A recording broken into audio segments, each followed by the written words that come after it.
Hello everyone, welcome back to the channel. So today is 18th of July and 18th of July के अंदर the Hindu newspaper में जो भी important articles और news है वो आज के इस वीडियो लेक्चर में हम कवर करेंगे। सबसे पहला जो न्यूज़ है वो है PMLA यानी कि prevention of money laundering act से रिलेटेड। तो इसमें हम मनी लॉन्ड्रिंग देखेंगे कि मनी लॉन्ड्रिंग होता कैसे है और क्या होता है, और इनके अगर हम देखें तो क्या क्या स्टेजेस या प्रोसीजर्स या प्रोसेसेस जो है वो होते हैं। ठीक है, तो इसको हम लोग देखेंगे और इससे रिलेटेड जो लॉ है उसको भी हम लोग देखेंगे। एक आर्टिकल है इंटर जनरेशनल इक्विटी से रिलेटेड, विच इज़ एक्चुअली अगर हम देखें तो इंटर जनरेशनल इक्विटी होता क्या है और उसका क्या क्या हम कह सकते हैं कि सिग्निफिकेंस है, वो थोड़ा हम देखेंगे आज के इस वीडियो के अंदर। एक महाराष्ट्र के अंदर क्या है, एक पब्लिक सिक्योरिटी बिल का इंट्रोडक्शन हुआ है रिलेटेड विद द नक्सलिज्म, तो वो हम लोग देखेंगे। फिर नालंदा यूनिवर्सिटी के बारे में एक आर्टिकल था, तो सोचा मैंने कि इसको भी क्या है कवर कर लिया जाए। पहले भी हमने किया भी था, लेकिन हाँ फिर से देख लेते हैं कि क्या क्या चीज़ें इसके अंदर है, क्योंकि ये क्या है बुद्धिज़्म से रिलेटेड है, तो क्वेश्चन जो है वो इससे बनते हैं। पर्सनालिटी है न्यूज़ में जिनके बारे में ज़िक्र है वो है शिवाजी। उनके नख से रिलेटेड है कि लंदन से वापस क्या है कि सतारा में उसको लाके डिस्प्ले जो है वो किया जाएगा। ठीक है, वो वही हम कह सकते हैं जो टाइगर है, वाघ नख उसको कहते हैं, मतलब बाघ का जो नाखून है वो होल्ड करते थे, पहनते थे। एंड उसी से क्या है आप हमने सुना भी है कहानी जिससे उन्होंने अफजल खान जो है उनकी हत्या की थी। ठीक है, तो वही नग से रिलेटेड, नग से जो रिलेटेड आर्टिकल एक दिया हुआ है, तो उसमें हम मेनली क्या है शिवाजी को देखेंगे कि शिवाजी जो है वो कहाँ पे जो है उनका ऋण जो है वो कब से कब तक था और क्या क्या उन्होंने, अगर हम देखें तो एडमिनिस्ट्रेशन के अंदर क्या क्या रोल जो है वो निभाया है। ठीक है, तो आइए स्टार्ट करते हैं। सबसे पहला जो न्यूज़ है हमारा वो है PMLA से रिलेटेड, यानी कि यहाँ पे ना एक टर्म इस्तेमाल किया गया जिसको मनी लॉन्ड्रिंग हम कह रहे हैं। अच्छा, मनी लॉन्ड्रिंग होता क्या है? सिंपली हम कह सकते हैं कि ये बहुत ही एक कॉम्प्लेक्स प्रोसेस होता है जिसको लोग क्या इस्तेमाल करते हैं या कोई ऑर्गेनाइजेशन इस्तेमाल कर रहा होता है। मेनली क्या है कि वो मनी जो कि इलीगल तरीके से कमाया गया है, मतलब हम कह सकते हैं एक तरीके से कि ब्लैक मनी को क्या है वाइट करने का जो प्रोसेस है, सिंपल लैंग्वेज में वही क्या है मनी लॉन्ड्रिंग है। कि जो इलीगल मीन्स है उसको क्या है, उससे कमाया हुआ जो धन है या मनी है उसको एक तरीके से क्या है लेजिटिमेट साबित कर देना या लेजिटिमेट जो है वो बना देना, इसी को हम लोग कह रहे हैं, या लेजिट जो है वो बना देना, इसी को कह रहे हैं कि वाइट मनी हो गया। ठीक है, तो उसी प्रोसेस को मनी लॉन्ड्रिंग जो है वो हम कहते हैं। It involves making illicit funds appear legitimate through a series of transactions. अगर हम इसमें देखें स्टेजेस की बात करें कि क्या क्या स्टेजेस होते हैं मनी लॉन्ड्रिंग के, सबसे पहला क्या हो गया, प्लेसमेंट हो गया। यहाँ क्या है कि ये इनिशियल स्टेज रखा गया है जहाँ जो इलिसिट फंड्स होते हैं यानी कि जो इलीगल फंड्स है ये क्या है फिनेंशियल सिस्टम के अंदर इंट्रोड्यूस किए जाते हैं। This can involve deposits into bank accounts, currency exchanges और purchases of valuable asset. Simple सा चीज़ है कि जो इलीगल मनी है उसको क्या है बैंक अकाउंट में डालना, ये क्या है पहला स्टेज हम कह सकते हैं जिसको प्लेसमेंट कहते हैं। दूसरा स्टेज है लेयरिंग। ये क्या है कि इलिसिट फंड को क्या है सेपरेट करना सोर्स से। ठीक है, मतलब कि जहाँ से वो मनी जो है वो एक्सट्रैक्ट हुआ है या ओरिजिनेट हुआ होगा मान लो किसी भी सोर्स से, तो उससे क्या है उसको अलग दिखाना कि उसका सोर्स जो है उसको हम कह सकते हैं कि बार बार क्या है जो ट्रांसफ़र किया जाता है एक अकाउंट से दूसरे अकाउंट में, ताकि क्या है कि उसका जो ओरिजिन है वो ट्रेस जो है वो ना हो सके। ठीक है, तो इसी को हम लोग लेयरिंग कहते हैं। Basically this involves transferring funds between accounts और across borders to obscure their origin. ठीक है, मतलब एक तरीके से ओरिजिन को क्या कर देना, फेडअप कर देना कि भाई दिखे नहीं कि कहाँ से जो है मनी जो है ओरिजिनेट हुआ है। तीसरा स्टेज अगर हम देखें जो कि फाइनल स्टेज है वो है इंटीग्रेशन। यहाँ क्या है कि जो लॉन्डर्ड हुआ फंड, मतलब एक तरीके से गंदा फंड था जिसको हम लोग लॉन्ड्रिंग कहते हैं भी, कि कपड़े को हमने लॉन्ड्री में दे दिया, तो उसी तरीके से मनी लॉन्ड्री कहने का मतलब क्या हो गया कि आपने ब्लैक मनी जो कि गंदा मनी, अब गंदा मनी तो गंदा नहीं होगा, बेसिकली जो गलत मीन से क्या है कमाया हुआ मनी है उसको हम लोग ब्लैक मनी कह रहे हैं। तो उसी को जो साफ़ करके वाइट मनी बना दिया जाता है, जब मतलब उसके सोर्सेज को मिटा दिया जाता है, तो उस केस में क्या है कि जो लॉन्डर्ड फंड्स है जब क्या है उसको फिर से इंट्रोड्यूस हम इकोनॉमी में किया जाता है। एज लेजिटिमेट फंड्स की, अब क्या है ये एज अ वाइट मनी है, तो इसी को हम इंटीग्रेशन कहते हो। तो बेसिकली हम कह सकते हैं कि स्टेजेस जो है मनी लॉन्ड्रिंग का वो 3 स्टेज है। सबसे पहला प्लेसमेंट हो गया, दूसरा लेयरिंग हो गया, तीसरा इंटीग्रेशन हो गया। अगर हम मेथड्स की बात करें तो कुछ मेथड्स है, जैसे स्ट्रक्चरिंग हो गया जिसको स्मर्फिंग कहते हैं। इसका मतलब क्या हो गया कि जो एक लार्ज अमाउंट फंड होता है ऑफ कैश, इसको क्या है स्मॉलर या लेस कॉन्स्पिक्यूअस अमाउंट्स में क्या है तोड़ देते हैं। उसके बाद से क्या है उनको एक तरीके से छोटे छोटे पार्ट्स में क्या है डिपॉजिट किया जाता है बैंक में। मान लो कि हम कहते हैं जैसे आप जाओगे भी बैंक में डिपॉजिट करने, तो 49 एक्चुअली क्या है 50,000 और 50,000 से ऊपर के लिए क्या है पैन कार्ड चाहिए होता है डिपॉजिशन के लिए। मतलब जो भी डिपॉजिटर कर रहा होगा उसका पैन कार्ड चाहिए होगा।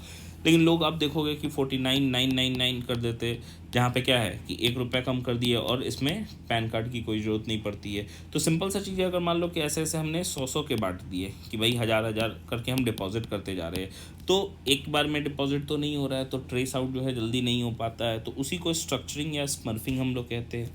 दूसरा ट्रेड बेस्ड लॉन्ड्रिंग होता है, जहाँ पे ट्रांजेक्शन जो है वो इसलिए किया जाता है ट्रेड में कि भाई कोई सामान लिए यहाँ से परचेज़ किया गया, और परचेज़ करके क्या है कि उसको बस मनी को यूटिलाइज़ करना था, तो सामान परचेज़ हुआ, दूसरी जगह उसको बेच दिया जाएगा, और ये मनी यहाँ परचेज़ में लगा और यहाँ पे क्या है हमने निकाल भी लिया। तो मनी तो मेरे पास आ गया, और मनी आ गया और किसके थ्रू आ गया, परचेज़ एंड सेल के थ्रू आ गया। तो इसी को हम ट्रेड बेस्ड लॉन्ड्रिंग भी कह सकते हैं। फिर तीसरा जो मेथड है वो है शेल कंपनीज से रिलेटेड। शेल कंपनीज़ हम लोग कहते हैं कि जिनका कोई लेजिटिमेट बिजनेस एक्टिविटी होता नहीं है, ठीक है। मतलब एक तरीके से जो कागज़ पे जो कंपनी होती है कि भाई ऑफिशियली तो रन हम करवा रहे, लेकिन एक्चुअल में क्या है उसका कोई उस कंपनी का एक एग्जिस्टेंस नहीं है, जिसको हम कह सकते हैं कि वो जो है एक बेनामी कंपनी जिसको हम कहते हैं, ठीक है, बेनामी कंपनी। तो ये बेनामी कंपनी यानी कि कोई भी एग्जिस्टेंस इसका नहीं है, इसको शेल कंपनीज कहते हैं। इसके थ्रू भी क्या है कि जो लॉन्ड्रिंग का प्रोसेस है वो क्या है किया जा सकता है। रियल एस्टेट बहुत ही हम कह सकते हैं कि फेमस मेथड है एक तरीके से, जहाँ रियल एस्टेट में इलिसिट फंड्स से क्या है जो लैंड वगैरह या फ्लैट्स या जो भी चीज़ें रियल एस्टेट से रिलेटेड है वो क्या है शेल किया जाता है।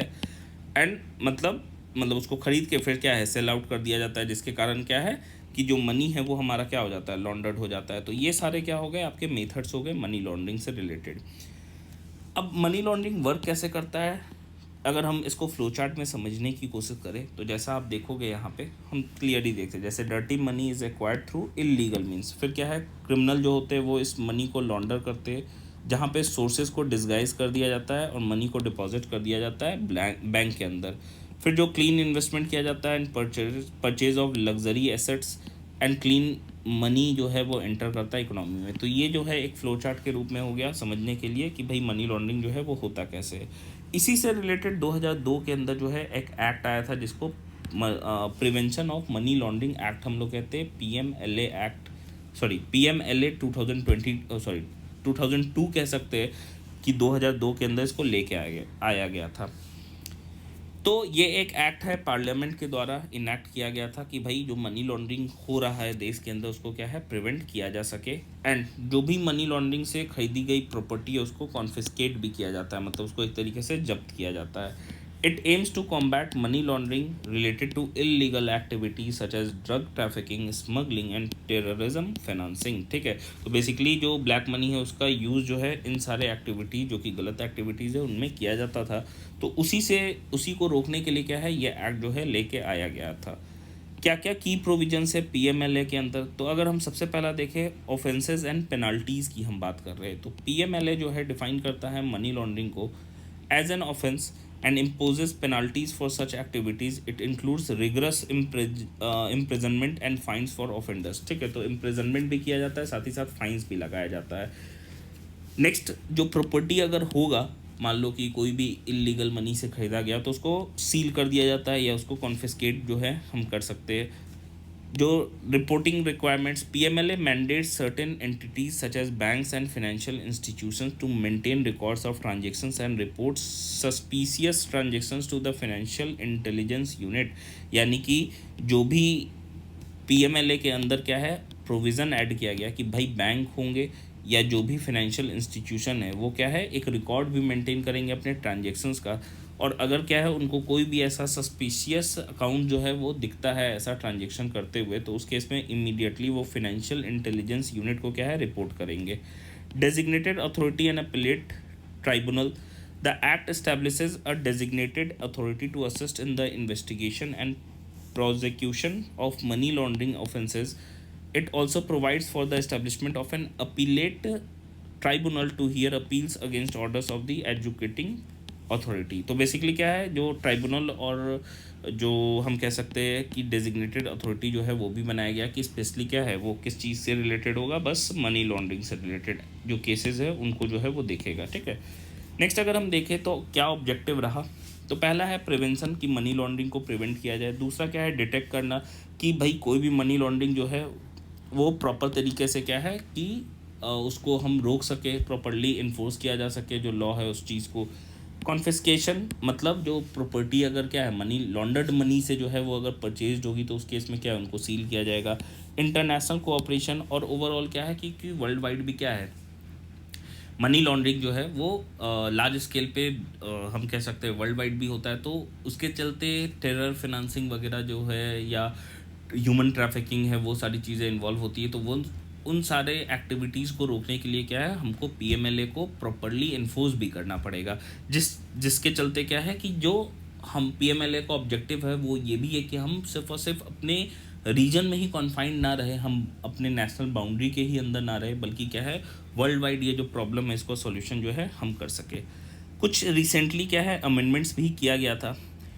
पहला क्या है कि क्लैरिफाई किया गया कि भाई position of proceeds of crimes को लेके, proceeds of the crime not only includes the property derived from schedule offence but would also include any other property derived और obtaining indulging into any criminal activity relatable और similar to the schedule offence. मतलब जो position of proceeds of crime है, मतलब सिर्फ और सिर्फ क्या है कि मान लो हम कह रहे हैं कि जो भी प्रॉपर्टी अगर इलीगल मनी से कमाई गई या लॉन्डर्ड मनी से कमाई गई है, सिर्फ उसी को कॉन्फिस्केट हम नहीं कर सकते या गवर्नमेंट नहीं कर सकती है, वो उन प्रॉपर्टीज़ को भी कर सकती है जो रिलेटेड क्राइम से होंगे. जैसे मान लो कि जरूरी नहीं है कि इलीगल मीन्स से ही मतलब लॉन्डर्ड मनी से कोई भी ऐसा इलीगल तरीके का काम है जिससे क्या है प्रॉपर्टी जो है वो बनाई गई है तो उसको क्या है उसका कॉन्फिस्केशन जो है गवर्नमेंट कर सकती है. मनी लॉन्ड्रिंग रीडिफाइन, फिर से क्या है मनी लॉन्ड्रिंग को डिफाइन किया गया. Money laundering was not an independent crime rather dependent on other crime. Money laundering क्या है अदर क्राइम पे डिपेंडेंट था, खुद उसको रिकॉग्निशन जो है वो नहीं दिया गया था. नोन एज प्रेडिकेट ऑफेंस और शेड्यूल ऑफेंस, ठीक है, पहले माना जाता था. The amendment seeks to treat money laundering as a stand alone crime. ठीक है, जो अमेंडमेंट किया गया पीएमएलए 2002 के अंदर, पहले उसको क्या है एज अ प्रेडिकेट ऑफेंस या शेड्यूल्ड ऑफेंस जो है वो कंसीडर किया जा रहा था. बाद में जाके क्या है उसको कंसीडर किया गया एज अ सेपरेट कि भाई सिर्फ और सिर्फ अगर मनी लॉन्ड्रिंग भी होगा तो उस केस में उसको क्राइम जो है वो कंसीडर किया जाएगा. अगर हम पीएमएलए की बात करें तो it was enacted bye India's parliament under article, अब ये आर्टिकल 253 है जो कि पार्लियामेंट को एम्पावर करती है कि कोई भी इंटरनेशनल कन्वेंशंस है उसके लिए क्या है कि लॉ जो है वो बनाया जा सकता है पार्लियामेंट के द्वारा. This article indicates that a law parliament makes to implement any decision of an international body will be confined to the subject matter of that decision. Item 13 के अंदर जो है पीएमएलए के अंदर जो है वो अगर हम देखें तो ये चीज़ मेंशन है यूनियन लिस्ट के अंदर 7 शेड्यूल में. मतलब ये चीज़ जो है मतलब पार्लियामेंट के पास जो पावर है लॉ बनाने के लिए कोई भी ऐसा इंटरनेशनल टॉपिक या इंटरनेशनल कन्वेंशन के आधार पे जो ऑल ओवर इंडिया क्या होगा वैलिड होगा, तो वो चीज़ मेंशन कहाँ है कि ये लॉ जो है लॉ मेकिंग पावर पार्लियामेंट के पास है. ये आइटम 13 यूनियन लिस्ट के 7 शेड्यूल के अंदर जो है वो मेंशन है, जिसके कारण पार्लियामेंट को पावर मिलता है और वो लॉ क्या है ऑल ओवर इंडिया वैलिड होगा, उसमें स्टेट जो है उसका कोई रोल है नहीं. ठीक है, तो ये था हमारा पहला जो न्यूज़ वो. नेक्स्ट अगर हम देखें तो इंटर जनरेशनल इक्विटी की हम बात कर रहे हैं एज टैक्स डिवोल्यूशन. तो एक टर्म है टैक्स डिवोल्यूशन है क्या, ठीक है, या इंटर जनरेशनल फिस्कल इक्विटी है क्या, ये हम थोड़ा देखते हैं. सबसे पहला क्या है कि सिंपल सा चीज़ है कि मान लो अभी जैसे प्रेजेंट जनरेशन में जो भी पब्लिक जो है अगर टैक्सेस पे कर रही है तो वो क्या है कि वो एज अ कंस्ट्रक्शन या एज अ डेवलपमेंट गवर्नमेंट उसको यूज़ कर रही है इंडिया के डेवलपमेंट के लिए. तो इंटर जनरेशनल फिस्कल इक्विटी हम तब कह सकते हैं जहां हर जनरेशन क्या है, पे करती है पब्लिक सर्विसेज के लिए, लेकिन फ्यूचर जनरेशन पे कोई बर्डन नहीं डालती है। मतलब समझो इस चीज़ को, सिंपल लैंग्वेज में कह सकते हैं कि हमने क्या है कि अभी मान लो कि जो भी टैक्सेस को पे कर रहा है तो उससे क्या है कि डेवलपमेंट हो रहा है। अब इस डेवलपमेंट का फ़ायदा किसको मिलेगा? प्रेजेंट जनरेशन को भी मिलेगा और आने वाले फ्यूचर जनरेशन को भी मिलेगा। लेकिन अगर समझो इस चीज़ को, इस डेवलपमेंट के लिए जो टैक्सेस पे किए जा रहे हैं वो डेवलपमेंट ज़रूरत से ज़्यादा हो, टैक्सेस इनसफिशिएंट हो जाए, उतना टैक्सेस कलेक्ट नहीं हो रहा है, तो उस केस में क्या है, गवर्नमेंट बोरो करेगी किसी और से। अगर बोरो करेगी तो इस केस में क्या है कि जो बोरो तो लंबे समय तक किया जाएगा, लंबे मतलब इंटरेस्ट पे और लॉन्ग टर्म किया जाएगा। तो जो भी फाइनेंशियल इंस्टीट्यूशन से गवर्नमेंट बोरो करती है तो ये जो सर्विसेज, पब्लिक सर्विसेज जिसको अवेल करने के लिए पब्लिक जो है वो क्या कर रही है, टैक्स भर रही है। पब्लिक जो है वो क्या कर रही है, टैक्स भर रही है, लेकिन ये टैक्स जो है इनसफिशिएंट है। तो ये जो सर्विसेज है इसको पूरा करने के लिए क्या है, गवर्नमेंट ने एक तरीके से बोरो किया। तो उस केस में बोरो अगर गवर्नमेंट कर रही है तो इसका इफेक्ट तो पब्लिक पे जो भी प्रेजेंट में उसको भी पड़ेगा, लेकिन बाद में भी पड़ेगा, मतलब फ्यूचर जनरेशन, क्योंकि ये बोरोइंग तो लॉन्ग टर्म होगा। इसका मतलब पब्लिक अभी क्या है, पैसा दे रही है, उसका ज़रूरत पूरा हो रहा है, लेकिन वो ज़रूरत सिर्फ और सिर्फ उनके पैसे से नहीं पूरा हो रहा है, वो एक्सटर्नल बोरोइंग से भी पूरा होगा, जो आने वाले जनरेशन को उसका क्या है, एक तरीके से ब्याज भरना पड़ेगा और मूल जो है वो चुकाना पड़ेगा। तो इसको हम कहते हैं कि ये जो है एक तरीके से क्या हो गया कि फ्यूचर जनरेशन पे बर्डन हो गया। तो इंटर जनरेशनल फिस्कल इक्विटी तभी होगा जब अभी जो पब्लिक टैक्सेस भर रही है उसी से क्या हो जाए, उसी से सर्विसेज जो है वो क्या है, पूरा हो जाए, एंड कोई भी फ्यूचर जनरेशन पे बर्डन नहीं हो थ्रू बोरोइंग्स। ठीक है, मतलब उन पे जो बोरोइंग लेगा गवर्नमेंट फुलफ़िल करने के लिए, उसका क्या है कि एक तरीके से बर्डन जो है वो क्या है, ना पड़े फ्यूचर जनरेशन पे। It is also the principle of providing equal opportunities and outcomes to every generation. कि भाई मान लो कि अगर कोई जनरेशन पैदा हो रही है, अभी पैदा भी नहीं हुई, आने वाले समय में वो जब पैदा हो रहा है तो उन पर ऑलरेडी क्या हो गया, कर्ज हो गया एक तरीके से, तो उनके पास अपॉर्चुनिटी जितना फ्री होके क्या है डेवलप करने का होता उतना नहीं हो पाएगा, क्योंकि पहले से क्या हो रहा है, उस पर बर्डन लाद दिया गया एक तरीके से। एंड अगर हम देखें गवर्नमेंट के पास अपने रेवेन्यू को रेज करने के लिए दो ही वे है, एक तो टैक्स है, दूसरा क्या है, बोरोइंग है। Tax, if in a period the tax revenue equals the current expenditure of the government, then the current taxpayers pay for the public services they receive. मतलब अगर टैक्स जितना सर्विसेज में खर्च हो रहा है उतना गवर्नमेंट क्या टैक्स से कमा ले रही है, या जो टैक्स दिया जा रहा है पब्लिक के द्वारा वो सर्विसेज भी यूज़ हो जा रहा है, और कोई भी एक्सटर्नल सोर्सेज से मनी बोरो करने की ज़रूरत नहीं है। तो इस केस में हम कह सकते हैं कि जो करंट टैक्स पेयर है वो क्या है, उन सर्विसेज के लिए पैसा दे रही है जो कि वो रिसीव करती है। अगर हम बोरोइंग देखें तो यहाँ पे क्या है कि गवर्नमेंट जो है वो क्या है, करंट एक्सपेंडिचर को पूरा करने के लिए क्या है, वो टैक्सेस पे तो डिपेंडेंट है, साथ ही साथ क्या है, बोरोइंग पे भी डिपेंडेंट है। तो सिंपली अगर बोरोइंग पे डिपेंडेंट होगा तो फ्यूचर जनरेशन को उस बोरोइंग का क्या करना पड़ेगा, रिपे जो है वो करना पड़ेगा, और जो बोरो मनी रहेगा उसका भी, साथ ही साथ इंटरेस्ट का भी। In other words, borrowing to meet the current expenditure of the government amounts to intergenerational inequity. अब देखो यहीं पे वर्ड इक्विटी वर्ड इस्तेमाल किया गया कि भाई अभी का जो है भार आने वाले जनरेशन पे ना दिया जाएगा, ठीक है, नहीं दिया जाए, तो इसको इक्विटी बोला गया। अगर दिया जाएगा बोरोइंग के थ्रू तो इसको हम लोग इंटर जनरेशनल इन इक्विटी कह सकते हैं। Presently the current generation worldwide pay taxes less than the value of the current public services they receive and thus it saves too. ठीक है, जो पब्लिक होती है अभी के दिन में अगर हम देखें तो वर्ल्ड वाइड जितना टैक्सेस कलेक्ट किया जाता है वो एक्चुअल में क्या होता है, जो सर्विसेज प्रोवाइड की जाती है उससे कम होता है। तो इसके पास इससे बेनिफिट ये होता है कि जो पब्लिक के लिए बेनिफिट ये होता है कि वो पैसा बचा भी पाते। अब सारा टैक्स ही दे देंगे तो खुद के लिए क्या रखेंगे, and thus it saves to, whereas in our Indian present federal situation this is not the case. ठीक है, हमारे जो इंडिया के फेडरल सिचुएशन है उस केस में क्या है कि ये ऐसा नहीं है, क्योंकि यहाँ पे क्या है कि दो तरह के स्टेट्स हैं इंडिया के अंदर, एक डेवलप्ड स्टेट्स हो गए, दूसरे क्या हो गए, डेवलपिंग स्टेट्स हो गए। डेवलप स्टेट का कंडीशन अलग है, यहाँ पे हाउस होल्ड जो है डेवलप्ड नेशंस के अंदर या स्टेट्स के अंदर सॉरी, ये टैक्सेस जो है वो पे करती है that are not entirely used with the specific state, thus compelling such states to borrow more और कर्टेल करंट एक्सपेंडिचर्स। ठीक है, दूसरे है the households in developing states pay tax much less than the value of current they fill the gap by receiving higher financial transfer from the union government. तो दो states हो गए, दोनों ही में ही क्या हो रहा है कि जो करंट एक्सपेंडिचर है, ठीक है, वो पूरा नहीं हो रहा है, किससे, टैक्सेस से। डेवलप्ड नेशंस में क्या, डेवलप्ड स्टेट्स में क्या होता है कि ये बहुत ही कम गैप होता है, जिसका कारण क्या होता है, जो गवर्नमेंट होती है स्टेट की, वो या तो क्या है कि बोरो करती है या क्या करती है, जो एक्सपेंडिचर है उसी को घटा लेती है। लेकिन जो डेवलपिंग नेशन स्टेट्स होते हैं उनके पास क्या है, उनके पास ज़्यादा प्रॉब्लम है। क्यों? क्योंकि ये जो गैप है कि भाई जो टैक्स से पैसा आ रहा है और जो वो खर्च कर रहे हैं, मतलब जो एक्सपेंडिचर है, करंट एक्सपेंडिचर, वो क्या होता है, काफ़ी ज़्यादा होता है, जिसके कारण उनको क्या है, बोरो जो है वो करना पड़ता है। किससे? अब स्टेट से तो किससे करेगा, यूनियन गवर्नमेंट से करेगा।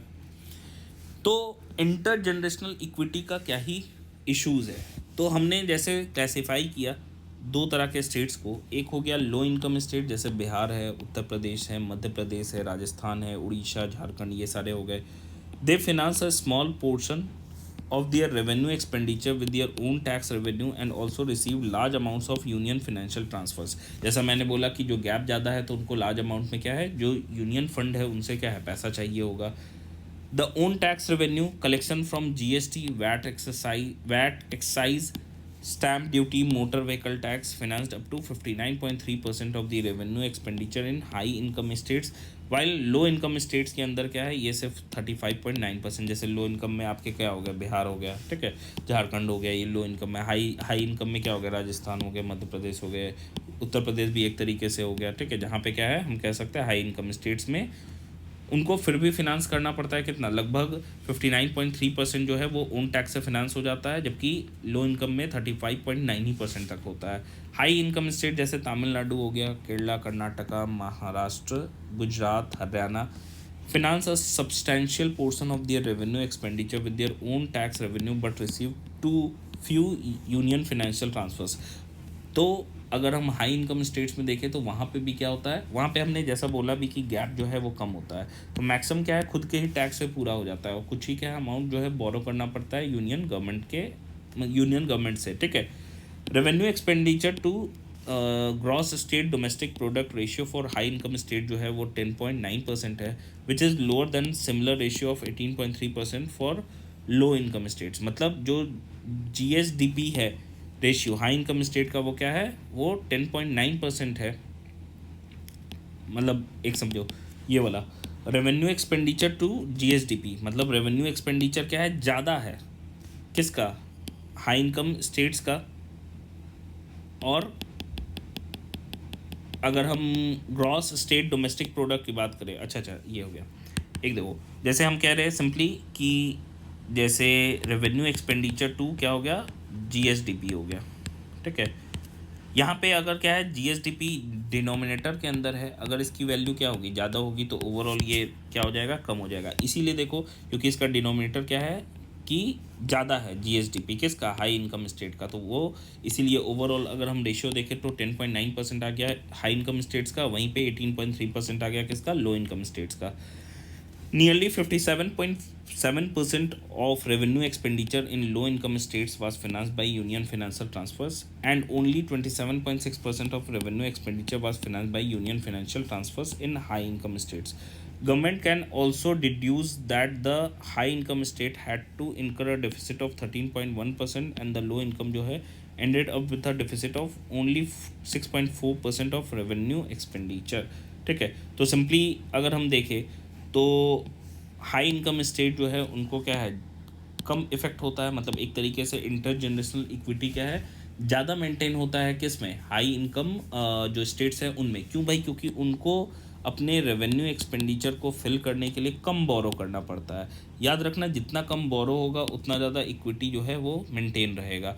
अगर बोरोइंग ज़्यादा होगा तो फ्यूचर जनरेशन पे क्या है, बर्डन भी उतना ही ज़्यादा रहेगा। तो उस केस में हम उसको इंटर जनरेशनल इक्विटी कैसे, sorry inter generational in equity कह सकते हैं। तो एक तो हमने देखा कौन सा, आपका ये वाला कि इंटर जनरेशनल फिजिकल इक्विटी जो है वो होता क्या है, दो चीज़ों से जो है रेवेन्यू एक्सपेंडिचर जो है अफेक्ट करता है या कलेक्ट हो सकता है। एक टैक्स से कलेक्ट करके किया जाता है, दूसरा बोरोइंग से।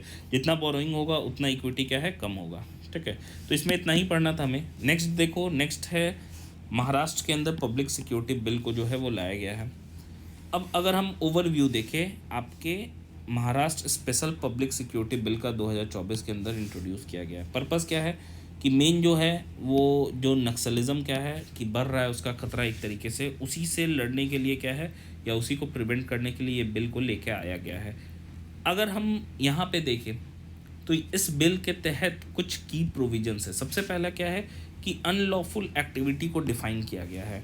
The bill comprehensively defines unlawful activity as actions that jeopardize public order, peace and tranquility or disrupt the administration of law and established institutions। तो बेसिकली हम कह सकते हैं कि डेफिनेशन जो है अनलॉफुल एक्टिविटी का इसके अंदर क्या हो गया, मेंशन हो गया।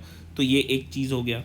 दूसरा मतलब प्रॉपर तरीके से अनलॉफुल एक्टिविटी को मेंटेन की पब्लिक लॉ एंड ऑर्डर को जो भी डिस्टर्ब करेगा वो सारे क्या हो गए, अनलॉफुल एक्टिविटी हो गया।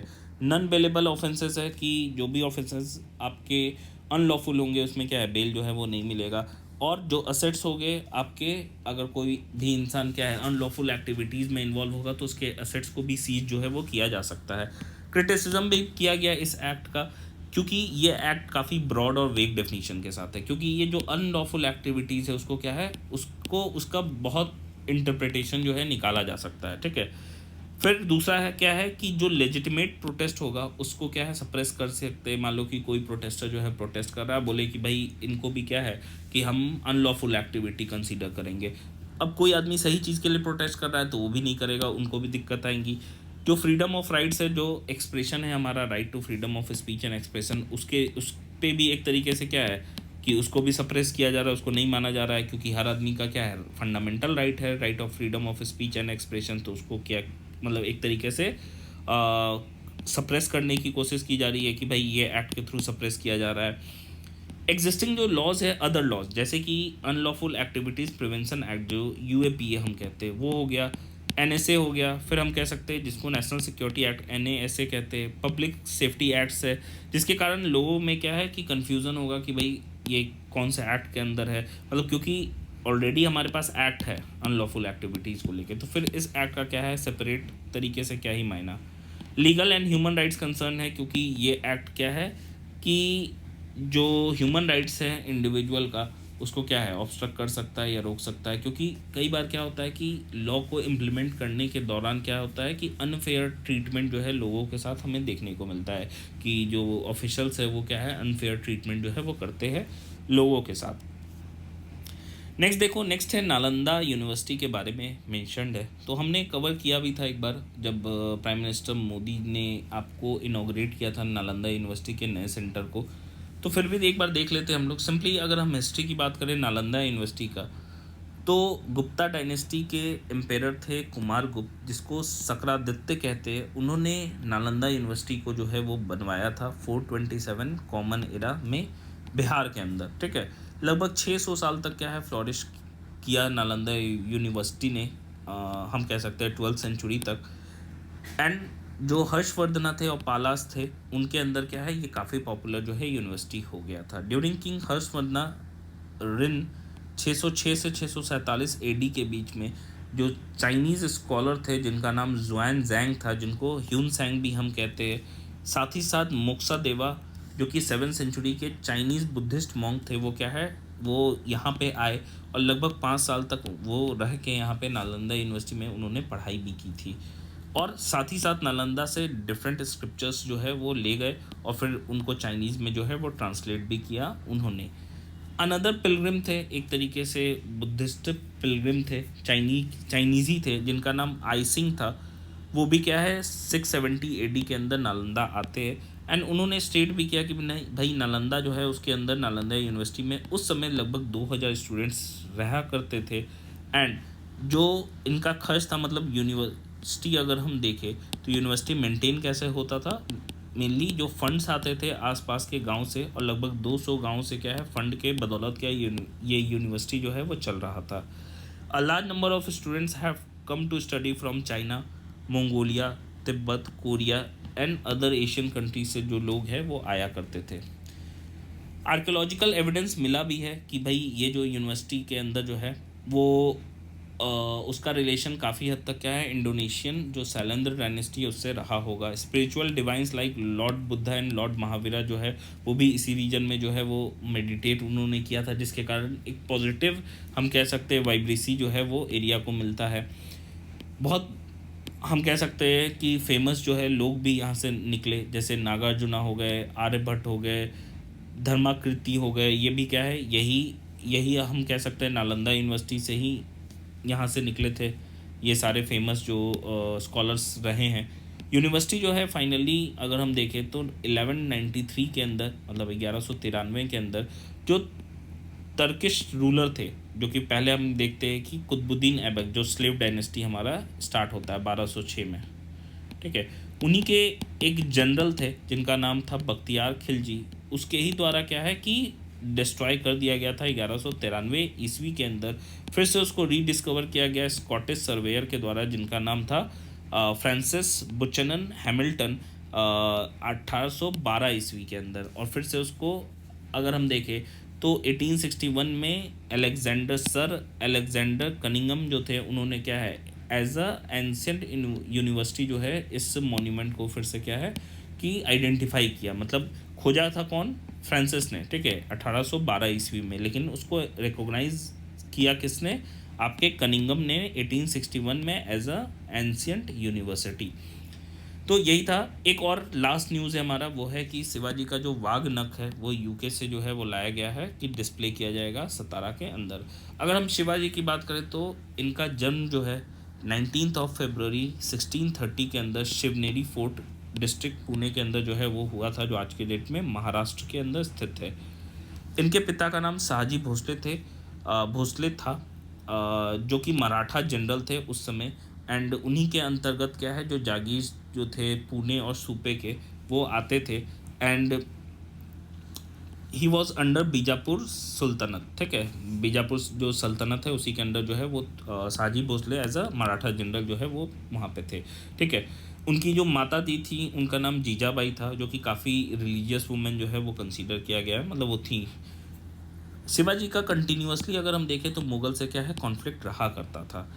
कई बार अगर हम देखें तो उन्होंने मुग़ल के टेरिटरी को क्या है रेड भी जो है वो किया। जैसे कि अगर हम देखें तो 1657 के अंदर क्या है जुन्नर में और अहमदनगर में क्या है शिवाजी ने एक तरीके से मुग़ल टेरिटरी को क्या है रेड किया था। Aurangzeb responded to the raids by sending Nasiri Khan who defeated the forces of Shivaji at Ahmednagar, ठीक है। तो नसीरी खान को कौन भेजा, औरंगजेब, और औरंगजेब ने कब भेजा, जब मतलब शिवाजी ने क्या किया अहमदनगर को एक तरीके से रेड किया, तो उसके रिटर्न में क्या है अगर हम रिटेलिएशन देखें तो उसके रिटेलिएशन में औरंगजेब ने अपने जनरल को एक तरीके से नसीरी खान को कहाँ भेजा, शिवाजी से लड़ने के लिए अहमदनगर में। शिवाजी जो है ही defeated a large force of Shaista Khan, जो कि औरंगजेब के मामा थे, एंड बीजापुर आर्मी इन पुणे 1659 के अंदर जो है वो डिफीट भी किया था शाइस्ता खान को। In 1664 the wealthy Mughal trading port of Surat was sacked by Shivaji, ठीक है। तो सूरत पे भी कब्जा जो है 1664 में शिवाजी ने किया। फिर 1665 जून के अंदर ट्रीटी ऑफ पुरंदर जो है वो साइन होता है शिवाजी और राजा जयसिंह फर्स्ट के बीच में, जो कि राजा जयसिंह जो थे वो औरंगजेब को रिप्रेजेंट कर रहे थे। इस ट्रीटी के अनुसार क्या है कि बहुत सारे जो सीज फोर्ट्स थे वो शिवाजी को क्या है लौटा, एक तरीके से लौटाने पड़े मुग़ल एम्पायर को, ठीक है। एंड शिवाजी को बुलाया गया कहाँ पे, औरंगजेब के अंदर आगरा में, जहाँ पे शिवाजी को फिर प्रिजनर भी जो है वो बना लिया गया था। कुछ टाइटल इनको मिले, जैसे ही was crowned as the king of Maratha on 6 June 1674 at Raigad. तो रायगढ़ के अंदर जो है इनका क्राउनिंग होता है और एज अ मराठा किंग जो है उनको बनाया जाता है। सेवरल टाइटल्स भी उनको मिला था, जैसे कि छत्रपति हो गए, फिर अगर हम देखें तो शकाकर्त हो गए, क्षत्रिय, कुलवंतास, हैंदेव, धर्मोधारक, ठीक है। तो ये सारे क्या हो गए टाइटल्स हो गए। सबसे फेमस अगर हम देखें तो हम छत्रपति भी कहते हैं उनको, छत्रपति शिवाजी, ठीक है। Maratha kingdom founded by Shivaji grew larger over time and became the dominant Indian power in the early 18th century. Death जो है वो 3 अप्रैल 1680 के जो है वो उनका डेथ जो है वो हो गया। कुछ एडमिनिस्ट्रेशन में काफ़ी इंपॉर्टेंट इनका रोल रहा, जैसे सेंट्रल एडमिनिस्ट्रेशन की हम बात करें तो it was founded by Shivaji for the sound system of administration which was greatly inspired from the Deccan style of administration. तो डेक्कन स्टाइल से क्या इंस्पायर था शिवाजी का भी एडमिनिस्ट्रेशन, सेंट्रल एडमिनिस्ट्रेशन। एंड जो मोस्टली रिफॉर्म जो है वो इंस्पायर थे मलिक अंबर रिफॉर्म से, जो कि अहमदनगर में थे।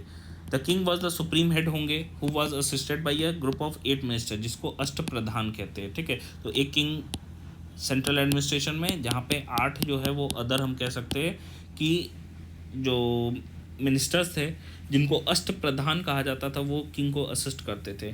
पेशवा जिनको मुख्य प्रधान कहते हैं originally headed the advisory council of the Raja Shivaji. तो राजा शिवाजी के जो एडवाइजरी काउंसिल के जो हेड होंगे वही क्या कहला रहे थे, पेशवा, ठीक है, जिसको मुख्य प्रधान भी हम लोग कहते हैं। रेवेन्यू एडमिनिस्ट्रेशन में देखा जाए तो शिवाजी ने जागीरदारी सिस्टम को एबॉलिश किया था और रेतवारी सिस्टम को क्या है, रिप्लेस किया था। मतलब जागीरदारी को रिप्लेस करके किससे कर दिया था, रेतवारी सिस्टम से। And changes in the position of hereditary revenue officers which was popularly known as Deshmukh, Deshpande, Patils and Kulkarnis, ठीक है। तो रिप्लेस भी किया। जो पहले आपके जागीरदार्स होते थे वो एक तरीके से क्या थे, रेवेन्यू ऑफिसर्स थे, एंड वो उनका पोजीशन जो है हेरिडिटरी हुआ करता था। फिर उनको रिप्लेस कर दिया गया। एंड जो देशमुख थे ये सारे क्या थे आपके एक तरीके से जो जागीरदारी रेवेन्यू ऑफिसर्स थे वही थे। Shivaji strictly supervise the mirasdars who had hereditary rights in land. The revenue system was patterned on the Kathi system of Malik Ambar, in which every piece of land was measured by rod of काठी। तो measurement भी जो है revenue system में land का जो है वो कर रहे थे, किस सिस्टम पे बेस्ड था, जो मलिक अंबर का सिस्टम था, काठी सिस्टम, उसी सिस्टम पे। Chauth and deshmukhi were other sources of income. Chauth क्या है, 1/4 था स्टैंडर्ड का, which was paid to Marathas as a safeguard against Shivaji's forces. Sir Deshmukhi was an additional levy of 10% demanded from areas outside the kingdom, ठीक है।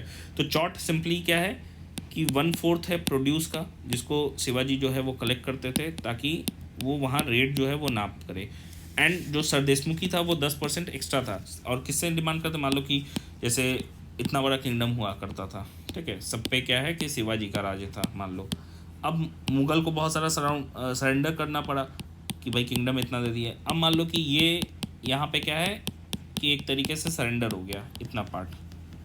अब मान लो ये शिवाजी का यही 5 ब्लॉक रह गया, तो यहाँ से ये चौट तो कलेक्ट कर रहे हैं, यहाँ से चौट कलेक्ट कर रहे हैं, प्लस इनको लगता था कि ये तो मेरा ही था, हेरिडिटरी राइट भी है कि भाई ये तो मेरा ही था, इसको हमको देना पड़ा। तो उससे 10% क्या है एक्स्ट्रा जो है वो भी कलेक्ट करते थे, जिसको एज अ सरदेशमुखी कलेक्शन जो है वो कहा जाता था, मतलब उसको सरदेशमुखी कहा जाता था।